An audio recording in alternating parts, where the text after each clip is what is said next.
The mystery is finally over. We know for sure now who was the bomber as far as the 10-11 case is concerned. We are getting a major confirmation in the Delhi car blast case.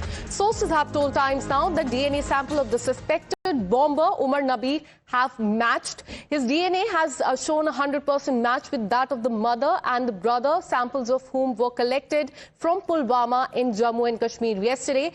Investigators have confirmed that the DNA found on bones, teeth and even the pieces of the burnt clothes that were recovered from the charred I-20 car all match Umar Nabi's genetic profile. And this means that the man who drove the car into the Red Fort area and triggered the blast has now been identified, and that is Umar Nabi. Let me go across to my colleague Priyank, who's been tracking all the details. Priyank, now we know for sure that the perpetrator behind this massive attack and the deadly attack in the national capital was in fact Umar Nabi. Give us more details.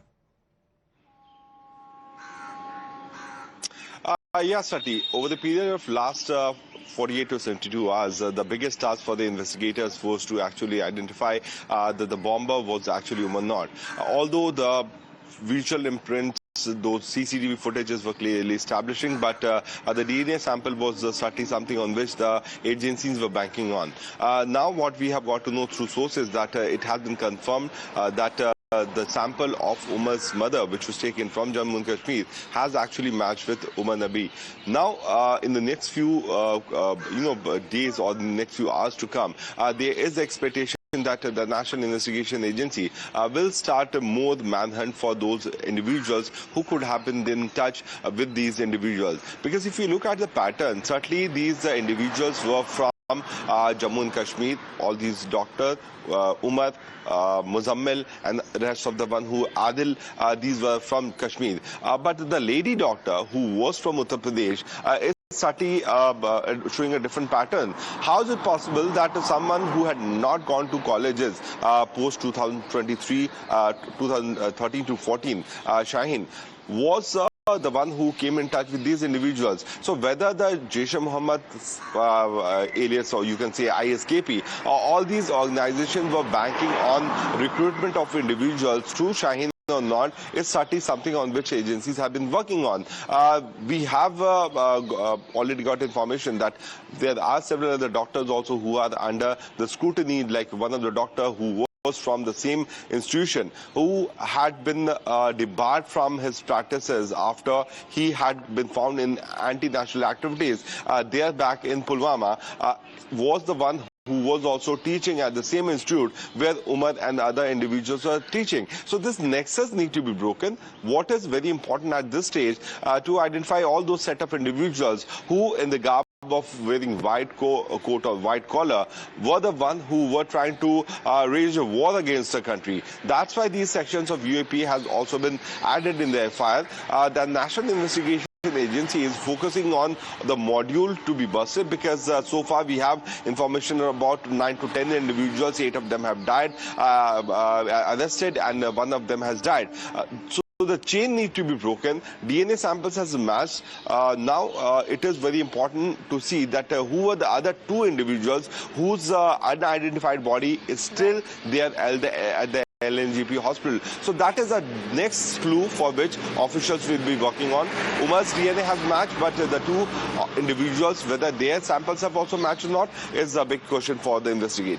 Absolutely. Manhunters on to nab other accused in this case. But Priyank, do tell us about the investigation in this case, and also now that the DNA samples have matched, what will be the future course of action? And we are also learning that all these individuals, the JEM module, they were planning to carry out a major terrorist attack in the country. Do tell us about that as well.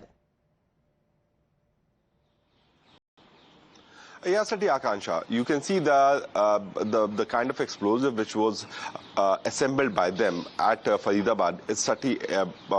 It's a huge amount of explosive. What is very important to be seen, that how this explosion outside Red Fort happened, because the impact was certainly suggesting that the explosive went in the air and it was a loud noise, as well as the kind of light which should have been seen from a long distance in the CCTV footage was clearly showing that it was not only a mixture of the chemical which is used for the ID, but that impact had also led to an explosion in the CNG, which could have led to this particular explosion. On the other side, there were several timing devices which has also been found from the location where the police officials carried out searches on Sunday morning, which has led to this kind of massive seizure. So all these devices were supposed to be planted at different locations, probably in Delhi. It could have been there in Ayodhya because they had done the recce of Ayodhya also, and various portions in the western of Uttar Pradesh, where these recces have been done by these individuals. And you can imagine that these foot soldiers of JM as well as ISKP have been traveling in and around in western Uttar Pradesh and also in the state of Haryana and the national capital, obviously. So these are the locations where they had done recce. Where exactly they could have been able to plant the bomb, it's certainly something that could have been seen then only, but fortunately they have been arrested. But the fact of the matter is that more than 3,000 kgs of explosive, then you have several timing devices which could have been resulted into making IDs, and these individuals like Umar, Adil, Muzammil, Shaheen, everyone was capable enough to go to different locations and plant this. So there was a major strategy which was taken by these JEM operatives who wanted to carry out attacks not only in one location, so that several locations could have been spotted by them. Is also under the scanner. Priyank, stay on with us. We have more updates coming in. It's been over 48 hours since the Delhi terror blast rocked the national